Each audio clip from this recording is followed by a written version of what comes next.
Hello friends, मेरा नाम शिप्रा भटनागर चंद्रा और आप सबका मेरे चैनल शिप्रा मोटिवेशन में बहुत बहुत स्वागत है। आज हम एक और इंटरेस्टिंग बुक की समरी पर डिस्कशन करेंगे जिसका नाम है द फर्स्ट 90 डेज और इसको लिखा है मिशेल डी वॉटकिंस ने। मिशेल डी वॉटकिंस का जन्म कनाडा में हुआ था और ये एक बहुत अच्छे लीडरशिप एंड पब्लिक स्पीकर पर बुक लिखते हैं, इसलिए इनकी बुक्स बहुत ज़्यादा पॉपुलर होती हैं। तो उसी पॉपुलर बुक में से एक बुक का नाम है द फर्स्ट 90 डेज। फ्रेंड्स, हम सब जानते हैं कि हम सब के लिए जो फर्स्ट 90 डेज होते हैं बहुत ज़्यादा इंपॉर्टेंट होते हैं। अगर आप किसी ऑर्गेनाइजेशन में हैं या किसी नई जॉब में है, बिजनेस में है, कोई भी आप नई चीज़ स्टार्ट करना चाहते हैं तो फर्स्ट 90 डेज आपके डिसाइड कर देते हैं कि आप आगे जाके उस चीज़ में सक्सेसफुल होंगे या नहीं होंगे। इसलिए अपने फर्स्ट 90 डेज आपको बहुत अच्छे से मेहनत करनी चाहिए, प्रॉपर एक्शन प्लान बनाना चाहिए, क्योंकि ये आपके नींव होती है और ये आपका बेस होता है। और जब आपका बेस स्ट्रांग हो जाता है तो आप इस तरीके से अपने आगे के 90 डेज के प्लान बनाते जाइए और अपने हर लक्ष्य, छोटे बड़े हर लक्ष्य को अचीव करते जाइए। अपने ट्रांजिशन को अच्छे से चुने, ये आपकी लाइफ में बहुत ज़्यादा इम्पोर्टेंट होते हैं। अगर जॉब स्विच करना चाहते हैं, अपनी जॉब से सेटिस्फाइड नहीं हैं, तो आपको जॉब स्विच करना आना चाहिए और उसके माहौल के अकॉर्डिंग, नई जॉब के माहौल के अकॉर्डिंग जल्द से जल्द आपको ढल जाना चाहिए।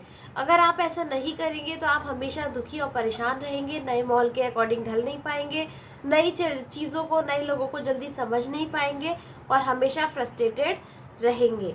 तो ये आर्ट आपके अंदर आनी चाहिए। और सबसे अच्छी बात है, जितना जल्दी हो उस माहौल के अकॉर्डिंग, नए माहौल के अकॉर्डिंग आपको पूरी तरीके से ढल जाना चाहिए, रम जाना चाहिए।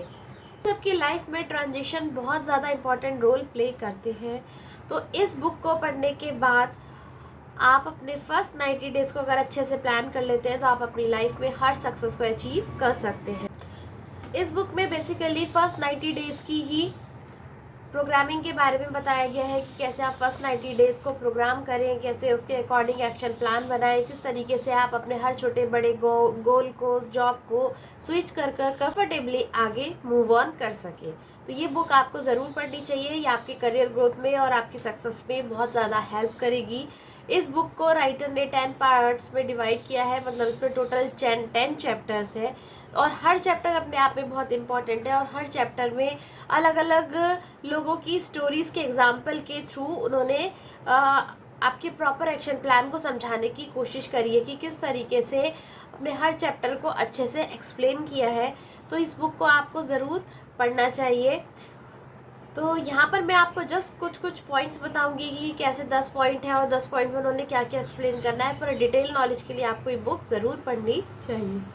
तो इसका फर्स्ट चैप्टर कहता है खुद को तैयार करें। हम सभी के बीच में बहुत सारे लोग ऐसे होते हैं, अक्सर ऐसे ही लोग होते हैं जो ये मानते हैं कि अगर हमने पुरानी जॉब में कुछ अच्छी भूमिका निभाई है तो हम आने वाले माहौल में या नए माहौल में, नई जॉब में भी अच्छा परफॉर्म करेंगे, और वो अपनी पुरानी रणनीतियों के अकॉर्डिंग काम करते रहते हैं, जिसके कारण कई बार उनको असफलता का सामना भी करना पड़ता है। तो ऐसा नहीं, बिल्कुल नहीं होता है। आप पुराने तौर तरीकों को लेकर ही आगे नहीं बढ़ सकते। समय के साथ नए माहौल के अकॉर्डिंग, नई जॉब के अकॉर्डिंग आपको एडजस्ट भी करना पड़ता है और इसके साथ ही आपको नए माहौल के अकॉर्डिंग ढलना भी पड़ता है और नई चीज़ों को सीखना भी पड़ता है। कभी भी आप इस गलतफहमी में ना रहें कि अगर आपने किसी जॉब में एक अच्छी भूमिका निभाई है, एक अच्छा रोल प्ले किया है, तो प्रमोशन होने के बाद या नई जॉब में भी आप उसी तरीके से काम करेंगे। और इसीलिए उन्होंने एक लेडी का एग्जाम्पल दिया, जूलिया कॉलेट था। इस स्टोरी के माध्यम से उन्होंने बताया कि वो पिछले 8 वर्षों से एक बहुत बड़ी इलेक्ट्रॉनिक कंपनी में एक बहुत अच्छी मार्केटिंग डिपार्टमेंट को संभाल रही थी और बहुत अच्छे से परफॉर्म कर रही थी। कंपनी ने उनके अंदर ज़बरदस्त पोटेंशियल देखा और उनकी लगन मेहनत को देखते हुए उन्होंने अपने नए प्रोडक्ट लॉन्च के लिए उनको प्रमोट कर दिया। उन्होंने भी इस अपॉर्चुनिटी को अच्छे से एक्सेप्ट किया और उन्हें इस प्रोजेक्ट का लीडर बनाया गया। अब यहाँ पर उनको रिसर्च एंड डेवलपमेंट के साथ सारे एस्पेक्ट्स देखने थे और सारे पहलुओं को अच्छे से समझना था। पुरानी कंपनी में अक्सर वो अपने हिसाब से काम किया करती थी और खुद ही डिसीजन लिया करती थी, लेकिन जब वो यहाँ पर ऐसा करने लगी तो उनको स्टार्टिंग में चैलेंजेस फेस करने पड़े और उसके बाद उनको फेलियर का भी सामना करना पड़ा। एक्चुअली जूलिया को एक लेटेस्ट प्रोडक्ट का लॉन्च मैनेजर बनाया गया था और यहाँ पर मार्केटिंग से लेके रिसर्च एंड डेवलपमेंट और उसको लॉन्च करने तक की सारी रिस्पॉन्सिबिलिटी जूलिया के कंधों पर थी। जिस तरीके से उनका नेचर था कि वो अपने अकॉर्डिंग ही काम करती थी, ज़्यादा किसी से कुछ पूछा-ताछी नहीं करती थी, ज़्यादा किसी को इम्पोर्टेंस नहीं देती थी, ज़्यादा किसी का इंटरफेरेंस पसंद नहीं करती थी।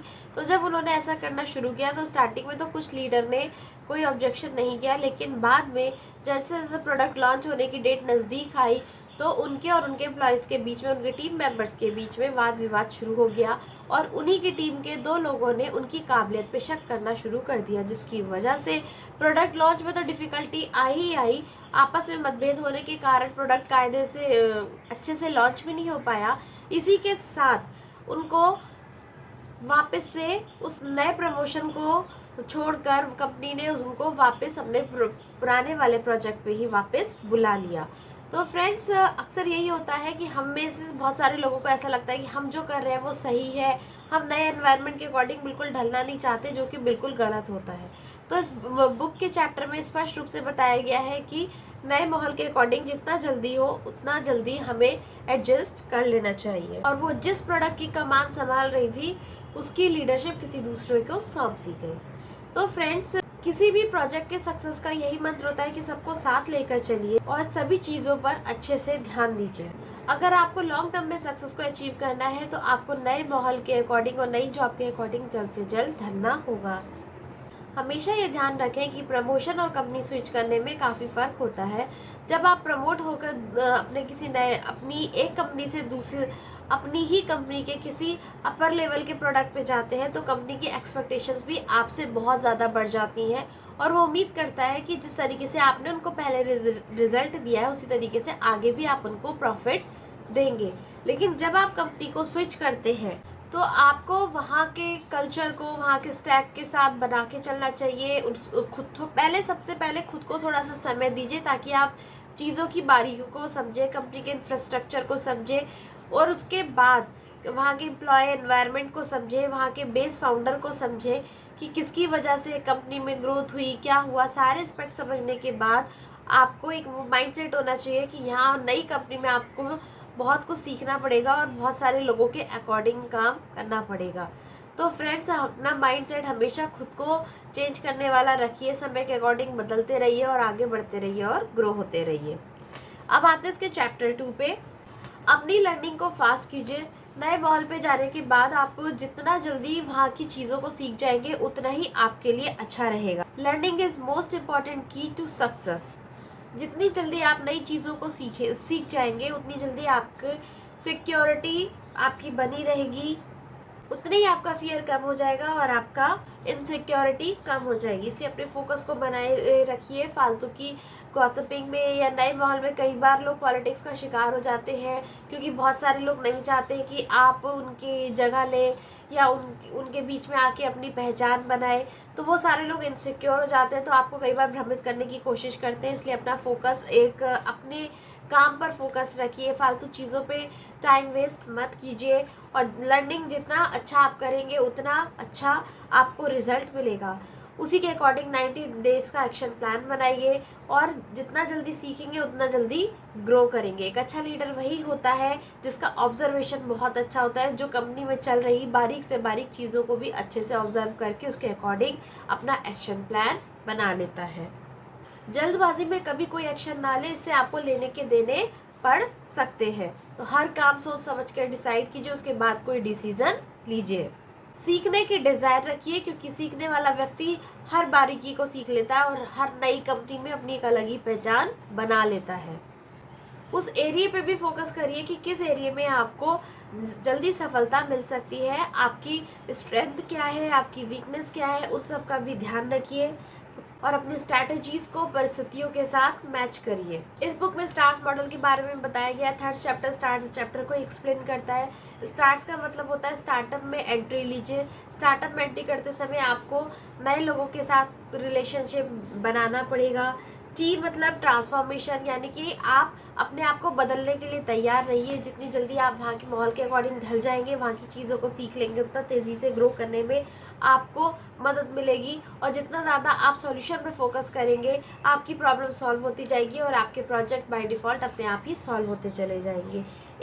मतलब ऑर्गेनाइजेशन की अथॉरिटी को समझे कि कंपनी चला कौन रहा है, क्या उसके वर्कर्स कंपनी की बेसबोन है, या उसके जो लीडर्स हैं, टॉप लीडर्स हैं वो है, या टॉप मैनेजमेंट है। तो सबके साथ एक अथॉरिटी में आप रहिए, अथॉरिटी बना के चलिए, जिससे आपकी लाइफ ज़्यादा इजी हो जाएगी।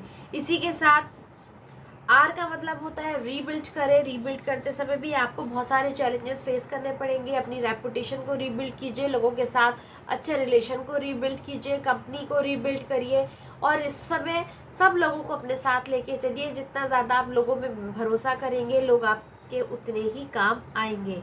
और एस का मतलब होता है सक्सेस बनाए रखना, ग्रोथ बनाए रखना, कंपनी में अपना एक्स्ट्रा एफर्ट बनाए रखना, अपनी रेपुटेशन बनाए रखना। तो जब आप इन बातों का ध्यान रखते हैं, उस तरीके से स्टार्स मॉडल को फॉलो करके भी आप अपनी लाइफ में 90 दिन का बहुत अच्छा एक्शन प्लान बना सकते हैं। अब हम आते हैं चैप्टर 4 पे। चैप्टर 4 कहता है सक्सेस को नेगोशिएट करें। यानी कि सक्सेस सिर्फ आपकी ही जागीर नहीं है, सक्सेस सभी लोगों का मिला जुला एक कॉम्बिनेशन टीम वर्क होता है। इसलिए सबके पॉइंट ऑफ व्यू को समझते हुए, सबको साथ लेकर चले, सबके ओपिनियन को समझे, तभी आपको एक सच्ची सक्सेस मिलती है। और अपने बॉस के साथ क्लैरिटी रखना बहुत ज़्यादा ज़रूरी है, क्योंकि अगर आपके और बॉस के बीच में तालमेल अच्छा होगा तो आप किसी भी प्रोजेक्ट में, किसी भी उसमें इजीली आप उसको अच्छे से कर पाएंगे, कम टाइम में ज़्यादा आप प्रोडक्टिव हो पाएंगे। और कभी भी आपको अपनी क्षमता से ज़्यादा का प्लान नहीं बनाना चाहिए, हमेशा छोटे छोटे गोल्स अचीव करने चाहिए। क्योंकि आप जब अपनी ज़रूरत से ज़्यादा क्षमता से बड़ा प्लान बनाने लगते हैं तो बॉस को भी आपकी उम्मीदें बढ़ जाती हैं, और कहीं ना कहीं लोग भी आपसे जेलसी करने लगते हैं।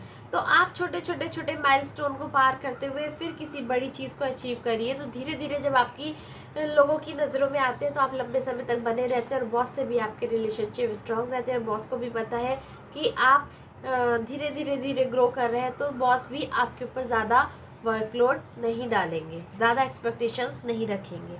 इसी के साथ चैप्टर 5 पर आते हैं। अर्ली विन को सिक्योर करें। जितना जल्दी अपनी अर्ली विन को सिक्योर करें, क्योंकि अर्ली विन करके ही आप अपनी नेक्स्ट विन तक पहुंच सकते हैं। और अर्ली विन को सिक्योर करने के लिए आपको अपने एंड गोल पर फोकस करना चाहिए। बेसिकली आपको अपने गोल पर फोकस करना चाहिए कि फाइनली आप जिस कंपनी में गए हैं वहाँ क्यों गए हैं, किस पोजीशन से गए हैं, और वहाँ पर आपको क्या काम दिया गया है। अगर आप उस काम पर फोकस करेंगे तो आप अर्ली विन को जल्दी सिक्योर कर लेंगे, और एक विन आपको नेक्स्ट विन तक जल्दी पहुंचा दिया, और धीरे धीरे आपका जो एक टैग होगा, एक विजेता वाली श्रेणी में आप आ जाएंगे। आपकी विन आपसे ज़्यादा आपके बॉस के लिए इम्पोर्टेंट होती है, और इसी के साथ दूसरों को भी मोटिवेट करती है। तो इसलिए हमेशा जीतने की आदत रखिए, अपनी टीम को भी जिताने का हौसला रखें, सबको साथ लेके चले। विन सभी के लिए मैटर करती है, बट सबसे ज़्यादा ज़रूरी होता है कि आप राइट वे में विन को सिक्योर करें। अगर आप सही तरीके से, सही रणनीतियों को फॉलो करते हुए मेहनत ईमानदारी से आगे बढ़ते हैं तो आप अपनी कंपनी में एक अच्छी पोजीशन भी बनाते हैं और अपनी जॉब को भी सिक्योर रखते हैं। चैप्टर 6 कहता है कि अलाइनमेंट को हासिल करें। अलाइनमेंट हासिल करने के लिए हमें बहुत सारे बदलाव की ज़रूरत होती है। कुछ बदलाव अच्छे हो सकते हैं, कुछ बुरे भी हो सकते हैं। एक बार इन्होंने वो भी एक स्टोरी के माध्यम से बताया है कि एक लेडी का जब यहाँ पर ट्रांसफ़र हुआ तो उसने देखा कि कंपनी में बहुत ज़्यादा अराजकता टाइप की सी थी, बहुत मिसमैनेजमेंट था, एम्प्लॉयज़ में आपस में बनती नहीं थी, कंपनी काफ़ी टाइम से घाटे में जा रही थी, कुछ बहुत अच्छा रिजल्ट नहीं था, ऑलमोस्ट नेगेटिव जा रहा था।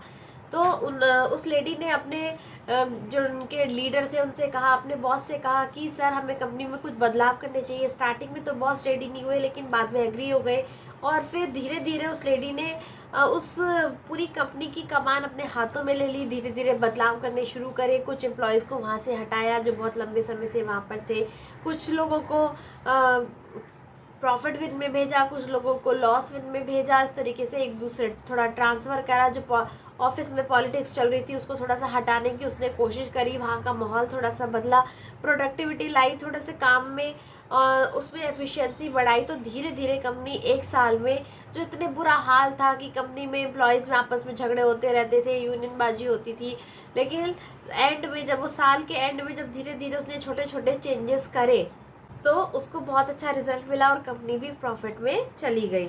स्ट्रक्चर और ग्रुप के बीच में अलाइनमेंट बना के चलना चाहिए। अगर स्ट्रक्चर और ग्रुप के बीच में ही अलाइनमेंट नहीं होगा तो हमारी को सक्सेस अचीव नहीं होगी और हमारी कंपनी प्रॉफिट में नहीं जाएगी। तो हमें एक तरीके से कंपनी और एम्प्लॉयज़ के बीच में भी अलाइनमेंट बनाने की ज़रूरत है और इसके लिए हमें हर छोटे बड़े बदलाव करने चाहिए। चैप्टर 7 कहता है कि एक अच्छी टीम तैयार करें, क्योंकि टीम वर्क से आप कोई भी सफलता आप अकेले हासिल नहीं कर सकते। एक टीम के साथ ही आप एक बढ़िया सफलता को हासिल कर सकते हैं। इसलिए अपनी टीम में पॉजिटिविटी का माहौल बनाइए, मोटिवेट कीजिए, उनको प्रेरित कीजिए, इंस्पायर कीजिए, टाइम टू टाइम ट्रेनिंग दीजिए। और एक अच्छी टीम के साथ जब आप काम करेंगे, टाइम स्पेंड करेंगे, तो आपका भी नॉलेज एनहेंस होगी, आपका भी इम्प्रूवमेंट होगा और आपके साथ के लोगों का भी विकास होगा। सबका साथ सबका विकास, इस सोच के साथ आगे बढ़ेंगे तो लाइफ में हर प्रोस्पेक्ट पे आप इम्प्रूव करते चले जाएंगे, ग्रो होते चले जाएंगे और लोगों के भी फेवरेट होते चले जाएंगे। अगर आप एक हाई परफॉर्मेंस टीम बनाने के में सक्सेसफुल हो जाते हैं तो आप अपना रेवेन्यू भी डबल ट्रिपल कर सकते हैं, कंपनी को प्रॉफिट मेकिंग कंपनी बना सकते हैं। और अपना फोकस हमेशा एक ही टीम को बनाने में करें और उसको लंबे समय तक टिका के रखें। अगर आपको फिर भी ऐसा लगता है कि कुछ मेंबर पार्टिसिपेट नहीं कर पा रहे या ठीक से नहीं कर रहे, तभी आप टीम मेंबर को चेंज करें। अदरवाइज जल्दी टीम को चेंज नहीं करें और अपनी एक टीम के साथ ही बॉन्डिंग अच्छी करें और उन्हीं को ही स्ट्रॉन्ग बनाने पर फोकस करें और अच्छी टीम वर्क को प्रमोट करें। आपकी टीम में ज़रूरी नहीं है कि सभी लोग बहुत अच्छे हो, कुछ अच्छे होंगे, कुछ कम अच्छे होंगे, कुछ बुरे होंगे, पर हर लोगों से आपको कुछ ना कुछ सीखना को मिलेगा और हर लोगों की ही टीम में ज़रूरत होती है। तो अपने सभी लोगों को साथ लेकर चलिए, प्यार, विश्वास, मोटिवेशन और इंस्पिरेशन से उनको आगे बढ़ने के लिए प्रेरित करिए और उसके अकॉर्डिंग अपनी 90 डेज़ का प्लान बनाइए। उनकी भी हेल्प लीजिए, उनकी भी एडवाइस सुनिए और उनके पॉइंट्स भी सुनिए, सबकी करिए अपने मन के और उनके पॉइंट्स रख के फिर अपने लिए एक बेसिक स्ट्रक्चर तैयार करिए और उसके अकॉर्डिंग काम करना शुरू करिए। ये आपके लिए भी अच्छा होगा और आपकी कंपनी और टीम के लिए भी अच्छा होगा। चैप्टर 8 कहता है गठबंधन बनाएं, यानी कि अलग अलग लोगों के साथ भी अच्छे रिलेशनशिप बिल्ड करें, क्योंकि रिलेशनशिप ऐसा होता है कि जो आपको आगे तक का एक बहुत ही पावरफुल मैग्नेटिक एक तरीका है, जिससे लोग जब आपस में कनेक्ट होते हैं तो बिजनेस भी बहुत अच्छा होने लगता है और कोई भी गोल अचीव करने में बहुत ज़्यादा हेल्प मिलती है। और अच्छे रिलेशनशिप के लिए आपका गोल होना चाहिए कि अच्छे लोगों से आप रिलेशनशिप बनाएं जो आपको टाइम टू टाइम सपोर्ट करते हैं। सपोर्ट कैसा भी हो सकता है, सपोर्ट कभी अच्छा या बुरा नहीं होता, आधा अधूरा नहीं होता, सपोर्ट होता है। जो लोग आपके काम में हेल्प करते हैं, आपको सपोर्ट करते हैं आगे बढ़ने में, उनके साथ आपको अपनी बॉन्डिंग ज़रूर अच्छी बनानी चाहिए। कभी भी लोगों का गलत फ़ायदा मत उठाइए, कभी भी सेल्फिश मत बनिए, कभी किसी का ना गलत फ़ायदा मत उठाइए। जो लोग आपकी हेल्प कर रहे हैं, आपको सपोर्ट कर रहे हैं, आपको हमेशा उनका थैंकफुल होना चाहिए, ग्रेटिट्यूड में रहना चाहिए और उनको हमेशा अपने साथ में लेके चलना चाहिए। चैप्टर 9 कहता है कि खुद को मैनेज करना सीखें। इसका मतलब है कि आपको अपना एनालिसिस करना चाहिए कि हमारे अंदर क्या कमी है, हमारे अंदर क्या अच्छाई है, हम किस काम को ज़्यादा अच्छे से कर सकते हैं, किस काम में ज़्यादा बढ़िया रिजल्ट ला सकते हैं, कौन सी टीम हमारे साथ कंफर्टेबल है। तो ये सारी चीज़ें अपने अंदर खुद के अंदर एनालिसिस कीजिए, कौन सी ऐसी चीज़ें जो हमें इम्प्रूव करनी चाहिए ताकि हम और बेटर बन सके। कुछ नई चीज़ों पर ध्यान देना चाहिए जो आपको अफेक्टेड करती है, जैसे नई नौकरी, नया शहर, और कई बार ये बदलाव जो होते हैं कई बार आपको अंदर तक हिलाकर भी रख देते हैं, आपकी लाइफ को अफेक्ट भी करते हैं। तो आप खुद को मैनेज करिए, हर परिस्थिति के अकॉर्डिंग ढलना सीखिए और किस तरीके से उस सिचुएशन में डील करना है ये आपको अच्छे से आना चाहिए। कितना स्ट्रेस लेना है, कितना नहीं लेना है। अगर स्ट्रेस लेवल ज़्यादा हो रहा है, 6 महीने से ज़्यादा हो रहा है, तो आप उस काम को छोड़ दीजिए। मतलब आप और आपकी फैमिली कहीं ना कहीं सफ़र कर रहे हैं।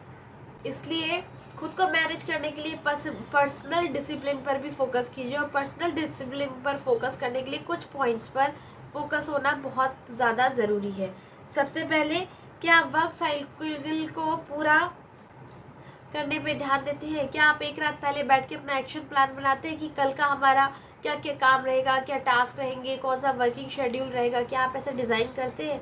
अगर नहीं करते तो आज से ही करना शुरू कर दीजिए। रोज़ अपने 24 घंटे में से सोने से पहले 1-2 मिनट निकालिए और अगले दिन को पूरी तरीके से डिज़ाइन करिए कि क्या प्रायोरिटी है, कौन सा काम पहले करना है, कौन सा बाद में करना है, कौन सा शाम तक 5 में से 3 इम्पॉर्टेंट काम आपको निपटाने ही निपटाने हैं। अपने लिए समय निकालें, क्योंकि ज़िंदगी की भाग दौड़ में पिसते ना रहें, कभी स्ट्रेस में ना रहें। जो आपको अच्छा लगता है थोड़े शांत मन से अपने लिए भी टाइम निकालें, अपनी फैमिली को भी टाइम दें, घूमने जाएं, एंजॉय करें और काम के टाइम पे अच्छे से काम करें, फोकस के साथ, प्रोडक्टिविटी के साथ। जब भी कोई आपसे कोई काम करने के लिए कहे तो सोच के जवाब दीजिए, तुरंत हाँ मत कीजिए। हमेशा हाँ कहने से भी आप कई बार स्ट्रेस में आ जाते हैं, क्योंकि आप अपने ऊपर काम का ज़रूरत से ज़्यादा बर्डन लेने लगते हैं। तो कभी भी ज़रूरत से ज़्यादा बर्डन नहीं लेना है। अगर काम आपकी प्रायोरिटीज़ के बीच में आ रहा है तो काम को ना बोलना भी सीखिए। साफ मना कर दीजिए कि हम नहीं कर पाएंगे, हमारे पास ऑलरेडी हमारा शेड्यूल प्लान है। प्रेशर को अच्छे से हैंडल कीजिए। प्रेशर को अच्छे से हैंडल करने के लिए योग, मेडिटेशन, एक्सरसाइज का सहारा लीजिए। और अगर आप किसी कारण से अपनी ऑर्गेनाइजेशन का, अपने वर्क का प्रेशर हैंडल नहीं कर पा रहे हैं तो उस काम को छोड़ दीजिए, क्योंकि कोई भी चीज़ आपकी हेल्थ से ज़्यादा, आपसे ज़्यादा इम्पॉर्टेंट नहीं है। और आपकी जो लाइफ है और आपकी जो डिसीज़न होते हैं वो आपकी फैमिली को भी अफेक्ट करते हैं, तो उनको भी ध्यान में रखकर अपनी लाइफ के डिसीज़न को लीजिए और उसी के अकॉर्डिंग एक्शन प्लान बनाइए और उसी के अकॉर्डिंग आप काम कीजिए। और ख़ुद को डेली मैनेज करें। डेली अपने साथ कुछ वक्त बिताएं, कुछ अफर्मेशन दें, कुछ अपने लिए थोड़ा सा वक्त निकालें। जो पसंद हो वो काम करें। गाना सुनना पसंद है तो गाना सुने, नाचना पसंद है तो नाचें, घूमें फिरें, थोड़ा सा अपने लिए करिए, ताकि जब आप 1 घंटा रिचार्ज हो जाते हैं तो पूरा दिन आप बहुत अच्छे से काम कर पाते हैं। और चैप्टर 10 कहता है सबको साथ लेकर आगे बढ़े। यही इस बुक की पूरी समराइज थी। तो आई होप आपको ये फर्स्ट 90 डेज बुक समरी पसंद आई होगी। तो ये फर्स्ट 90 डेज की बुक समरी यहाँ पर फिनिश होती है। अगर आप अपनी करियर में उड़ान मारना चाहते हैं तो उस बुक को ज़रूर रीड करें। बहुत अच्छी बुक है। अगर आप डिटेल में पढ़ेंगे तो और अच्छे से मैनेज हो पाएंगे और अच्छे से चीज़ों को समझ पाएंगे। तो फ्रेंड्स, आई होप आपको ये बुक समरी अच्छी लगी होगी। अगर अच्छी लगे तो please like, share and subscribe. तब तक के लिए गुड बाय।